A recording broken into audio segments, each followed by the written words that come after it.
So I started the Oh, business wow. in 2007, but I didn't open the brick and mortar store until 2009. Got it. Yeah. And so, so I opened in the heart of Chicago winter. We're in a recession, and now people have vowed off suites for at least a week. So Yeah. easy. So Yeah. Plus your test market are people working out every day. So. Yes, exactly. And I'm like, and I've never opened a bakery, and I only worked at a bakery for like a couple months. So I'm like, okay, here we go, So, so I opened January 5th, 2009, the retail store. And then over the years, we added product lines. We added cake pops. We added macaroons. Then in 2016, I opened my second store at the Palmer House.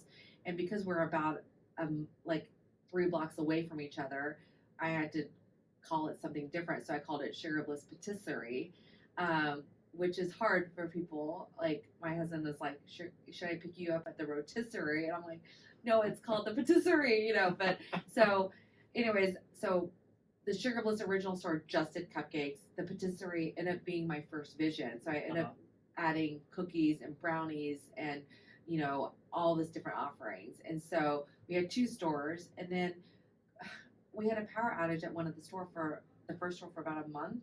And we ended up like transferring all of our store to the second location. And I was like, this is dumb that I have 2 stores, and I was cannibalizing it, and that was one of my concerns. Which one do I walk into? Yeah, and am I going to cannibalize myself? So I literally cannibalized myself by opening 2 clothes, and not so. Anyways, so when our lease ended in 2020, 2019, I was like, you know what? I just need 1 store. I don't need 2 stores. I'm 100% ownership still. I was running back and forth. Didn't even know what store I was at, what day of the week.